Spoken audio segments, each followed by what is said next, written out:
Bermula pada tahun 1799, tentera Napoleon Bonaparte menyerang bandar Jaffa, Palestin yang dikuasai oleh kerajaan Uthmaniyah. Mereka gagal untuk menawan walaupun menawarkan Palestin sebagai tanah Yahudi di bawah kawalan Perancis. Pada tahun 1896, seorang wartawan Yahudi bernama Theodor Herzl menulis buku bertajuk Negara Israel. Ia adalah tulisan terpenting dalam membentuk fahaman Zionisme. Pada tahun 1897, Herzl menganjurkan Kongres Zionis pertama di Switzerland, sebuah kongres untuk menghasut kaum Yahudi untuk menawan Palestin. Pada tahun 1907, seorang ahli kimia Yahudi, Chaim Weizmann, menubuhkan sebuah syarikat di Jaffa bagi membangunkan tanah Palestin. Dalam tahun 1910, pertubuhan dana Yahudi membeli tanah di sana dan menghalau ribuan rakyat Palestin. Dengan tercetusnya Perang Dunia Pertama pada tahun 1914, membuka peluang baru untuk membentuk semula Timur Tengah. Semasa perang, British dan pertubuhan Zionis merancang untuk menakluk kawasan Palestin yang berhampiran di terusan Suez kerana British telah pun bertapak di Mesir. Pada tahun 1915, satu memorandum rahsia bertajuk Masa Depan Palestin telah dibentang di Kabinet British. Memorandum itu mengesyorkan Palestin di perintah bawah koloni British.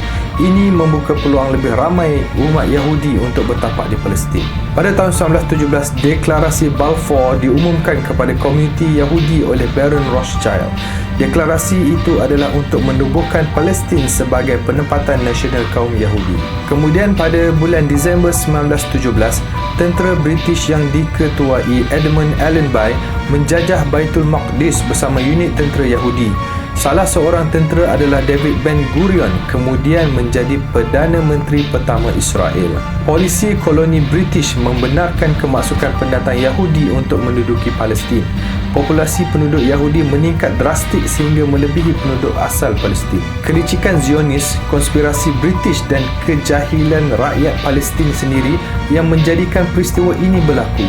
Berpuluh ribu Yahudi diberi kerakyatan Palestin setiap tahun. Pada tahun 1935, ia berkembang sehingga 62,000 pendatang haram Yahudi. Pada lebih kurang 1930-an, Syekh Izzuddin Al-Qassam menubuhkan kumpulan revolusi untuk menyerang entiti Zionis dan British bagi mencapai kebebasan. Di kawasan Bukit Jenin, Syekh Al-Qassam dan tenteranya dikepung oleh tentera British. Dengan semangat jihad, kesemuanya bertemu syahid. Pada tahun 1936, berlaku mogok terbesar oleh rakyat Palestin yang memprotes pendudukan Yahudi. Hampir kesemua rakyat menunjukkan perasaan. Pihak British memenjarakan dan membunuh sesiapa sahaja yang disyaki terlibat dengan revolusi ini. Rumah mereka dirobohkan, lebih 200 rumah dirobohkan di kawasan Jaffa. Di antara tahun 1936 hingga 1937, tentera British telah membunuh lebih 1,000 rakyat Palestin. Keganasan berlaku di Palestin waktu itu. Tentera British membuat pembunuhan besar-besaran dan perobohan rumah yang banyak. Tahanan diletakkan di kem-kem tahanan. Pada waktu itu, British melatih satu unit khas bersenjata dari kaum Zionis. Selepas latihan, unit khas bersenjata Zionis melakukan serangan bom di kawasan awam di Haifa dan Baitul Maqdis. Pada tahun 1938, rakyat Palestin mula menubuhkan kumpulan yang lebih teratur untuk menentang penjajah dan pendatang haram Yahudi. Ia diketuai oleh Abdul Rahim Al-Hajj Muhammad. Malang sekali apabila perjuangan mereka adalah perjuangan nasionalis. Pada tahun 1939, Abdul Rahim Al-Hajj syahid diserang hendap oleh British. Revolusi berakhir pada tahun 1939, lebih kurang 5,000 rakyat Palestin syahid. Setiap orang yang disyaki atau mempromosi revolusi dihukum bunuh atau dibuang negeri. Bermula Perang Dunia Kedua, pasukan tentera Zionis menyertai tentera British untuk berperang. Dalam peperangan itu, kaum Yahudi mempelajari kepakaran dalam peperangan sebenar serta teknologi persenjataan. Mereka menggunakan kepakaran itu untuk menjajah Palestin. Pada tahun 1942, pergerakan Zionis menuntut sokongan daripada Amerika Syarikat untuk menubuhkan negara Israel. Pada tahun 1945, selepas Perang Dunia Kedua, Presiden Amerika Syarikat Harry Truman mencadangkan untuk menempatkan lebih 100,000 pelarian Yahudi dari Eropah ke Palestin. Penjajah British kemudian berasa terancam dan mula menghadkan kemasukan pendatang Yahudi ke Palestin. Ini membuatkan pihak Yahudi membuat serangan keganasan kepada tentera British.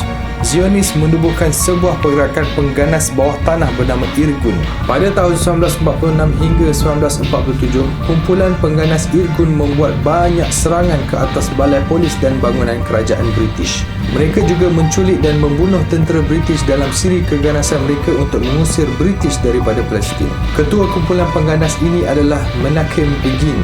30 tahun kemudian, pengganas ini menjadi Perdana Menteri Israel.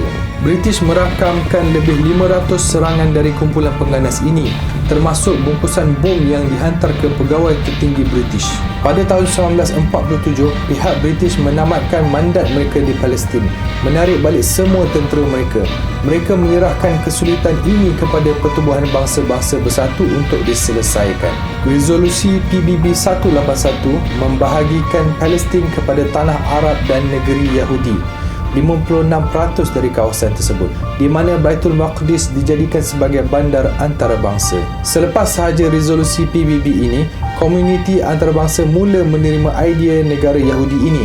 Peluang ini dimanfaatkan oleh Zionis untuk melatih lebih ramai tentera untuk berdepan dengan tentera pembebasan Arab. Tentera pembebasan Arab ditubuhkan untuk menentang resolusi ini. Ia diketuai oleh Fauzi Al-Kuwaji. Ramai sukarelawan dari pelbagai negara menyertainya tetapi masih gagal menandingi tentera Zionis.